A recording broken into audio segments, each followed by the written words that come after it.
Isang araw, may isang mayamang negosyante na may isang anak na tamad at magastos. Palaging umaasa ang anak sa yaman ng kanyang ama at hindi niya alam ang halaga ng pera.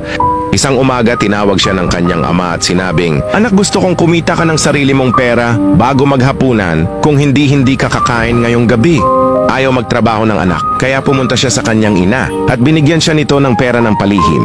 Nang ibigay niya ito sa kanyang ama, ito ay kinuha at itinapon sa apoy. Nagulat ang anak ngunit hindi nagsalita. Kinabukasan, inutusan siyang muli ng kanyang ama na kumita ng pera. Sa pagkakataong ito, humingi siya sa kanyang kapatid. Ngunit nang ibigay niya ito sa kanyang ama, muling itinapon ito sa apoy. Sa ikatlong araw, wala nang ibang matatakbuhan ng anak. Napilitan siyang maghanap ng trabaho. Nagtanim siya sa bukid, nagbuhat ng mabibigat na sako at pinagpawisan ng husto.